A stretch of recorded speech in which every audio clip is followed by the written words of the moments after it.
नमस्कार, मैं हूं आपके साथ नसीम अली। आज हम बात करेंगे दुनिया के सबसे छोटे देश की। दुनिया में तकरीबन 200 देशों के आसपास हैं। फर्ज करें कि जंगल में एक खंडर है, वीरान, बंजर, बेनाम। एक रोज एक आदमी उस पर कब्जा कर लेता है और घोषणा कर देता है कि ये खंडर एक देश है जिसकी अपनी करेंसी है, अपना पासपोर्ट है, जिसका अपना राजा है, रानी है और शहजादा भी है। अब सोचिए वह देश क्या करेगा जिसकी सीमा में ये खंडर पड़ता है। क्या हो अगर किसी दिन एक दूसरा आदमी इस खंडर पर हमला कर शहजादे को किडनैप कर ले और खुद को नया राजा घोषित कर दे। फंतसी सी लगने वाली ये कहानी है सीलैंड नाम के एक छोटे से देश की। आइए जानते हैं इसके इतिहास के बारे में। ये कहानी है एक ऐसे देश की जिसकी जनसंख्या महज 2 लोग एरिया 0.004 वर्ग किलोमीटर है। इसके बावजूद इस देश का अपना झंडा है, करेंसी है और पासपोर्ट है। कमाल की बात यह है कि देश ब्रिटेन के जस्ट बगल में है, आंखें दिखाता है, लेकिन कभी एक चौथाई दुनिया पर राज करने वाला ब्रिटेन इस देश का कुछ नहीं बिगाड़ पाता। ये कहानी है सीलैंड की। कहानी शुरू होती है साल 1966 से। क्रिसमस की शाम पेडी राय बेट्स अपने घर में सोए हुए थे। रात के 12 बजने का इंतजार कर रहे थे। बेट्स की पत्नी का कुछ दिन बाद जन्मदिन था और उन्होंने वादा किया था कि इस बार वे ऐसा गिफ्ट देंगे जो उनकी पत्नी कभी भूल नहीं पाएंगी। बेट्स के दिमाग में एक प्लान था। आर्मी में मेजर रह चुका ये बंदा उस रात चुपके से अपने घर से निकला। पास में समंदर था, वहां नाव पकड़ी और समंदर में यात्रा पर निकल गया।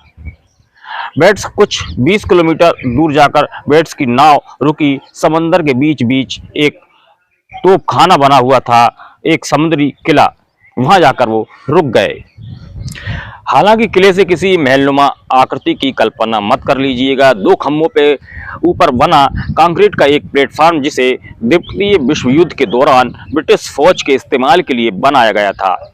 इस प्लेटफार्म पर एंटी एयरक्राफ्ट गन्स तैनात रहती थी ताकि जर्मन जहाज हमला करने आए तो उनसे निपटा जा सके। इस किले को अंग्रेज रॉफ्सा टावर कहते थे। द्वितीय विश्व युद्ध खत्म हुआ तो ये किसी काम का नहीं रहा, इसलिए यूं ही वीरान छोड़ दिया गया। जैसे पहले बताया कि बेट्स फौज में मेजर रह चुका था। 15 साल की उम्र में फौज ज्वाइन करने के बाद वो सबसे कम उम्र का मेजर बना था और द्वितीय विश्व युद्ध में उसने इटली, उत्तरी अफ्रीका और मध्य पूर्व के अभियानों में हिस्सा लिया था। युद्ध के दौरान एक बार एक ग्रेनेड उसके चेहरे के एकदम नजदीक फटा था। बड़ी मुश्किल से उसकी जान बच पाई थी। एक दूसरे मौके पर एयरक्राफ्ट क्रैश हुआ और दुश्मन सैनिकों ने उसे कैद कर लिया था। हालांकि यहां से भी वो बच निकला था। फौजी सोच के साथ साथ फौज वाली अड़ियल बुद्धि उसके पास थी। ऐसे में एक रोज पार्टी के दौरान एक दोस्त ने उससे कहा, सबने मजाक में सोचा मजाक है, सरकार ने भी, लेकिन बेट्स मजाक नहीं कर रहा था। उसने किले की तरह पर सीलैंड नाम पेंट किया और वह रहना शुरू कर दिया। कुछ समय बाद उसे एक और आइडिया आया और उस दौरान ब्रिटिश में सिर्फ एक रेडियो चैनल हुआ करता था, बीबीसी, गाना सुनने का एकमात्र साधन। लेकिन दिक्कत ये थी कि बीबीसी पर गाने देर रात को आते थे, इसलिए बेट्स ने सोचा क्यों ना सीलैंड से रेडियो प्रसारण शुरू किया जाए। इस तरह उसने सीलैंड से एक रेडियो स्टेशन शुरू किया जिस पर 24 घंटे गाने बजते रहते थे और ये संगीत मेन लैंड यानी ब्रिटेन तक भी पहुंचता था। शुरुआत में यह सब यूं ही चलता रहा, लेकिन फिर जल्द ही बेट्स ने सरकार के लिए मुसीबत खड़ी करना शुरू कर दिया। सीलैंड के आधिकारिक इतिहास में दर्ज है, साल 1968 में इस देश पर पहला हमला हुआ। ब्रिटिश नेवी की शिप सीलैंड तक पहुंची और उन्होंने धमकाने लगी कि राफ्स टावर गिरा दिया जाएगा। ये देखकर पेडी राय बेट्स के बेटे माइकल बेट्स ने हवा में बंदूक से फायर किए, चेतावनी देने के लिए कि कोई सीलैंड की सीमा में दाखिल ना हो। मामला नाजुक था, इसलिए सरकार ने माइकल को गोली चलाने और धमकाने के आरोप में गिरफ्तार कर लिया। मुकदमा शुरू हुआ। ब्रिटिश सरकार शुरू से सोच रही थी कि ये एक छोटी मोटी परेशानी है, लेकिन जब मुकदमा शुरू हुआ उन्हें असली मुसीबत का एहसास हुआ। कोर्ट ने माइकल को अपराधी मानने से इनकार कर दिया। इसके पीछे वजह ये थी कि ब्रिटेन की समुद्री सीमा तट से महज 6 किलोमीटर के इलाके तक थी, यानी सीलैंड ब्रिटेन की सीमा में नहीं आता था, इसलिए ब्रिटेन का कानून भी सीलैंड पर लागू नहीं होता था। माइकल के रिहा होने के बाद बेट्स के तेवर और बढ़ गए। बेट्स ने शायद ये बात मजाक में कही है, लेकिन जल्दी वो इस असलियत में बदलने को तैयार हो गया। 1975 में उसने अपने 50 दोस्तों को सीलैंड पर रहने के लिए बुलाया और सबके सामने सीलैंड के नए संविधान की घोषणा कर डाली। 7 चैप्टर वाले इस संविधान के तहत सीलैंड का अपना अलग पासपोर्ट, झंडा और करेंसी थी। करेंसी पर उसकी पत्नी जॉन की तस्वीर भी लगाई हुई थी और संविधान के तहत उसका बेटा माइकल सीलैंड का शहजादा था। धीरे धीरे बेट्स ने सीलैंड पर संसाधन जुटाना शुरू कर दिया। उसने नावों से राशन मंगाया, रहने के लिए 10 कमरे तैयार करवाए और साथ ही एक जनरेटर भी लगाया जो कमरों को गर्म रख सकता था। बेट्स की इस बढ़ती जरूरत ने ब्रिटेन सरकार की चिंताएं बढ़ा दी। बाद में डिक्लासिफाई हुई गुप्त दस्तावेज से पता चलता है सरकार ने एक से ज्यादा मौके पर सीलैंड को बम से उड़ाने को तैयार कर ली थी। ब्रिटिश अधिकारी सीलैंड को क्यूबा की संज्ञा देने लगे थे, क्योंकि क्यूबा भी एक छोटा सा देश था लेकिन अमेरिका के लिए एक बड़ा सरदर्द था।